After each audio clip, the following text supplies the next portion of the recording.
Bonjour, bienvenue dans votre revue de presse. Pour commencer, la Cour des comptes a signalé des malversations dans plusieurs ministères impliqués dans la gestion des fonds publics destinés à éradiquer le Covid-19 en 2020 notamment. La machine judiciaire s'emballe, commente Le Soleil, ajoutant que le procureur de la République, Amady Diouf, a demandé à la direction des investigations criminelles DUC d'ouvrir des enquêtes sur l'usage de ces fonds publics. Les premières convocations seront envoyées aux fonctionnaires concernés dès cette semaine, affirme l'Observateur, selon lequel on s'achemine vers une interdiction de sortie du territoire national des personnes impliquées dans la gestion de l'argent alloué à la lutte contre la pandémie de coronavirus. Il parle d'un rebondissement spectaculaire du rapport définitif de la Cour des comptes et publie une liste des noms d'une dizaine de fonctionnaires concernés selon les contrôleurs financiers par les faits visés. Il n'y a pas que le procureur de la République aux trousses des personnes mises en cause par la Cour des comptes. Un collectif baptisé Sunu Milliardaires. On ne détourne pas impunément notre argent et le Forum civil jure que l'impunité ne peut en aucun être garantie à ceux qui auraient utilisé le fonds public de lutte le Covid-19 à leur profit exclusif selon Sud Quotidien. Nous allons continuer à faire notre travail de veiller sur ce dossier et pour les autres qui sont dans l'impunité, promet au même journal Birahim Seck, le coordonnateur du Forum civil, une organisation indépendante dédiée à la lutte contre la corruption.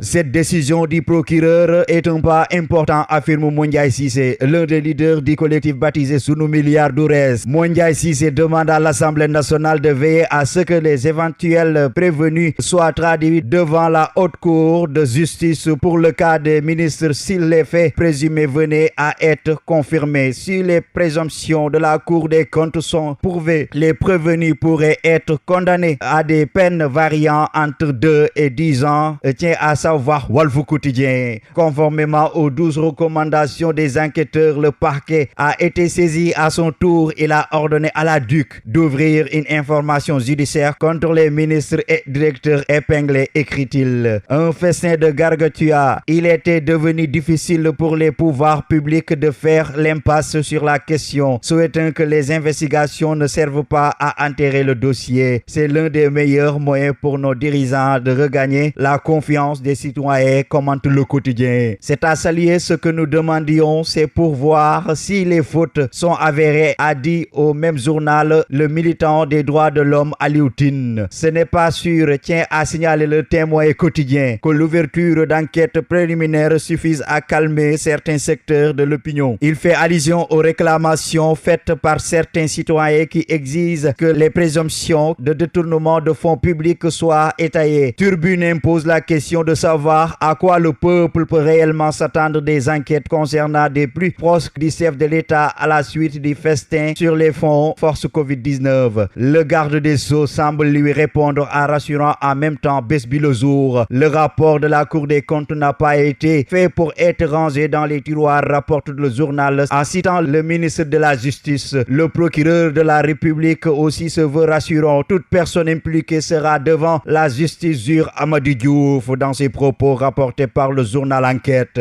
La justice sénégalaise semble déterminée à élucider l'affaire des milliards présumés détournés, croit Source A. Compromis par le président de la République, le suivi sera fait pour tirer au clair les présumés détournements des fonds dédiés à la gestion de la pandémie de Covid-19. Bonne lecture.